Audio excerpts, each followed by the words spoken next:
যি সূত্ৰকেইটা মই ক'ব গৈ আছো তাৰে কাৰণে তুমি তিনিটা মূল সূত্ৰ কিন্তু মনত ৰাখিব লাগিব এটা হৈছে কি জানে sin square theta plus cos square theta is equal to 1 এইটো তুমি কিন্তু মনত ৰাখিব লাগিব আৰু আশা কৰিছো বহুতৰ মাজত এটা দুটা মনত ৰাখাটো একো ডাঙৰ কথা নহয় কি কৈছো sin square theta plus cos square theta is equal to 1 হ'ব ঠিক আছে এতিয়া এই সূত্ৰটোৰ পৰা আমি অলপমান সিম্পলিফাই কৰি কিছুমান কাম কৰো চাবা কি আছে ইয়াতে যে আমি যদি sin square theta cos টো ইফালে লিজন কি হ'ব 1 minus cos square theta পালানে এইটো হৈ গল এটা যদি আমি এনেকে চাও 2 নম্বৰ যদি বৰ্গমূল লব খুজু কি হ'ব sin square theta ৰ বৰ্গমূল কি হ'ব sin theta হ'ব ইয়াৰ বৰ্গমূল কি হ'ব চাবা ইয়াত মই এটা নতুন কথা ক'ব খুজিছো মই দেখিছো বহুত ষ্টুডেন্ট বহুত মানে তাৰ মাজত কিন্তু বহুতে জানেও বহুত মানে ম্যাক্সিমামে জানে কিন্তু মই এনেকো ষ্টুডেন্ট লগ পাইছো যিয়ে নেকি ইয়াৰ বৰ্গমূল লওতে ভুল কৰে কি কৰে চাবাছো ইয়াত কি কৰে 1 ৰ বৰ্গমূল 1 cos minus cos square theta ৰ বৰ্গমূল cos theta এনেকে লিখিবলৈ চেষ্টা কৰে কিন্তু তেওঁলোকে জানা উচিত মই যদি এনেকে কওঁ এটা যেনে ধৰা 25 is equal to 16 যোগ 9 এটো তো শুদ্ধ হৈছে মোৰ হৈছে না যদি তুমি এনেকে ভাবা যে 1 ৰ বৰ্গমূল 1 cos square theta বৰ্গমূল cos theta এনেকে যদি ভাবা তেনে এইখিনিও তুমি ভাবিব লাগিব যেনে 25 ৰ বৰ্গমূল 5 হল সমান 16 ৰ বৰ্গমূল 4 যোগ 9 ৰ বৰ্গমূল 3 তেনে হলে এটো সম্ভৱ হবনে যে 5 সমান 4 3 7 এটো কথা সম্ভৱ হ'ব নেকি যদি 5 সমান 7 সম্ভৱ নহয় তেনে এই কথাটো সম্ভৱ নহয় গৈ তোমালোকে কি কৰিবা এটা কথা মনত ৰাখা যেতিয়া বৰ্গমূল লবা যোগ বিয়োগ থাকিলে আমি বৰ্গমূল লব নোৱাৰো হা ললে এনেকো অৱস্থা হ'ব যদি যোগ বিয়োগ থাকতে আমি আগৰ পদ্ধতিত বৰ্গমূল লব লাগে এই অৱস্থাটো হ'ব সংখ্যাটো বুজিবৰ সহজ হৈছে ইয়াতটো তুমি দেখি নাপাবা কি হ'ব গতিকে ইয়াত তুমি শুদ্ধ বুলি ভাবি থবা কিন্তু তুলনাটো এনেকে কৰিছিলে গমবা যে তুমি আসলে ভুল এটো কথা কিছু ছাত্ৰহে ভুল কৰে মই এখানে ক'ব খুজিছো এটা আমি কি কৰিব লাগিব যে আমি সাম কেনেকে ইয়াত যেহেতু মাইনাস চিন আছে বা প্লাস চিনো থাকিব পাৰে কোনো কথা নাই মাইনাস প্লাস থাকিলে আমি ডাইৰেক্টলি বৰ্গমূল লব নোৱাৰো তেটা কি হ'ব জি আছে তাকে লিখি দিও যেনে 1 minus cos square theta আছে 1 minus cos square ডাইৰেক্ট আমি বৰ্গমূল চিহ্ন দিব লাগে যেতিয়াই আমি বৰ্গমূল লব নোৱাৰো তেতিয়া বৰ্গমূল চিহ্ন তাত দি দিব লাগে ঠিক আছে সি এবাৰ কি কৰো যে cos square theta ৰাখি দিছো ইয়াতে cos square theta is equal to এবাৰ sin টো কি ভ্যালু নিম কি হ'ব 1 minus sin square theta হৈ গল ইয়াক যদি আমি এতিয়া বৰ্গমূল লওঁ কি হ'ব এটো সিঙ্গল আছে তো ইয়াক বৰ্গমূল লব পাৰি সো cos square theta মানে cos theta বৰ্গমূল লৈছো ইয়াত চ একেখিনি কথা মাইনাস আছে গটিকে বৰ্গমূল লব নোৱাৰো সেই গটিকে আমি বৰ্গমূল চিহ্নটো দিব লাগিব 1 minus sin square theta আচ্ছা এটা কথা তোমালোকে চাওছো এই যে চাৰিটা লাইন আছে এটা দুটা তিনটা চাৰিটা এই চাৰিওটাই সূত্ৰ হয় কিন্তু কি হয় বহুতে এই চাৰিওটা সূত্ৰক মুখস্থ কৰিবলৈ চেষ্টা কৰে কিন্তু চাওছো বাৰু মই কেনেকে লিখিলো মইতো কোনো মুখস্থ কৰা নাই এই লাইনটোৰ পৰাই এটা এটা কৈ মই এই কামটো কৰিছো তাৰ মানে এইটুক যদি তুমি আসল মূল সূত্ৰ বুলি ভাবা এইটুক যদি মনত ৰাখা তেনে এই চাৰিটা সূত্ৰ তোমালোকৰ নিজেই সৃষ্টি হ'ব তাৰ মানে এটাৰ হলনি টোটাল 5টা সূত্ৰ আমি ইয়াত অলৰেডি মনত ৰাখিব পৰা হলো ঠিক আছে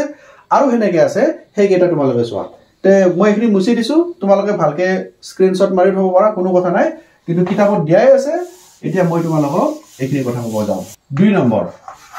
নম্বৰ সূত্ৰটো কি আছে যে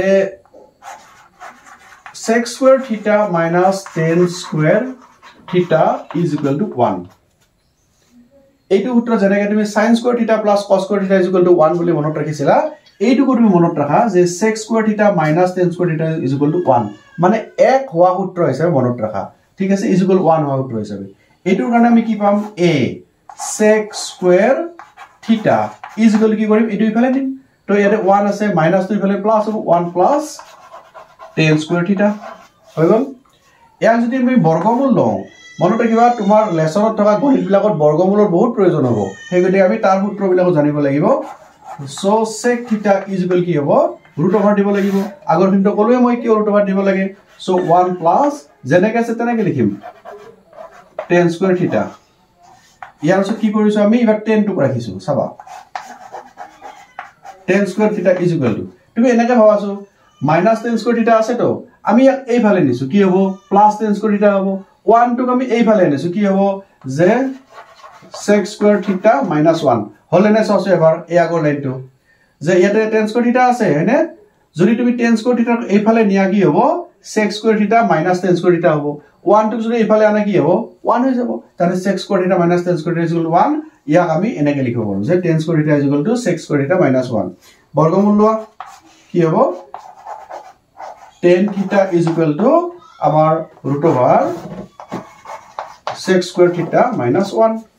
তো সো এই বাক্যটো বা এইটো যদি আমাৰ মানে লাইন আছে sec square theta minus tan square theta is equal to 1 এইটোৰ পৰা আমি নতুন চাৰিটা আৰু সূত্ৰৰ ডেভেলপ কৰিলো সো এই কেইটা আমি মুখস্থ কৰাৰ কোনো প্ৰয়োজন নাই তোমালোকে জাস্ট ইফাল হিফাল কৰি পেলাই এইখিনি উলাই লব পাৰিবা ঠিক আছে আৰু তেনেকুৱা এটা আছে এক হোৱা সূত্ৰ হেতু আছে 3 নম্বৰতে হ'ব কি cosec square theta minus cot square theta is equal to 1 এটো f হোৱা সূত্ৰ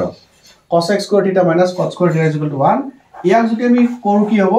cosec square theta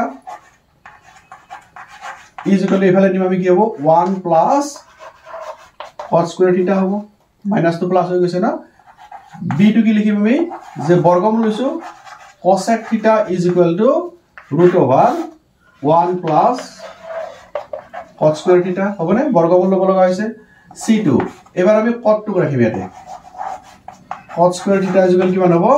যেটা আমি ইফাল ইফাল কৰিম কি cot টু ইফালে নি আসু প্লাস হৈ যাব তো 1 টু ইফালে মাইনাস হৈ যাব সো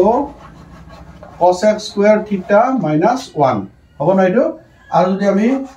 বৰ্গমূল লওঁ cot theta is equal to root over cosec square theta minus 1 তো সো আমাৰ মূল সূত্ৰ আছিল তিনিটা এক হোৱা সূত্ৰ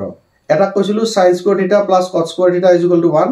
দুই নম্বৰটো কৈছিলো sec square theta minus tan square theta is equal to 1 আৰু তিন নম্বৰ কৈছিলো যে cosec square theta minus cot square theta is equal to 1 সেই তিনিটা সূত্ৰৰ পৰা আমি চাৰিটা কৈ সূত্ৰ ডেভেলপ কৰি সৰ্বমুঠ আমি 15টা সূত্ৰ ইয়াতে আমি লিখিলো আৰু এই সূত্ৰ কেইটা মই ভাবো তোমালোকে এই সিস্টেমত যদি লিখিবলৈ চেষ্টা কৰা মনত ৰাখাৰ চেষ্টা কৰা তে মুখস্থ কৰাৰ কোনো প্ৰয়োজন নাই ইয়াৰ প্ৰতিটো সূত্ৰই তোমাৰ কিন্তু সেই গণিত বিলাকত প্ৰয়োজন হ'ব তোমালোকে যেতিয়া কৰা যাব গম পাবা এটা আৰু এটা সৰু কথা আছে আৰু এটা আছে কি যে tan theta এটো আমি কি লিখিব পাৰো sin theta by cos theta যদি তোমালোকে sin ৰ মান p by h বহাই দিয়া cos ৰ মান b by h বহাই দিয়া দেখিবা যায় কি p by b থাকে গতিকে আমি এটো সূত্ৰ হিচাপে লিখিব পাৰো যেনে সমাজ আমি লেখা দিছো বাৰু sin মানে p by h b মানে cos মানে b by h মানে h s কাটা কাটি যাব কি লিখো p by b লিখো p by b মানে কি tan theta গৰি আমি ইয়াক এনেকৈ লিখিব পাৰো tan ৰ উল্টাটো কি আছিল cot theta আছিল তেনেহলে এটো যদি tan ৰ উল্টা হয় এটোকো উল্টা দিলে হল তে cos theta by sin theta হৈছে না গতিকে এনেকুৱাকে আমি এই সূত্ৰবিলাক মনত ৰাখিব লাগিব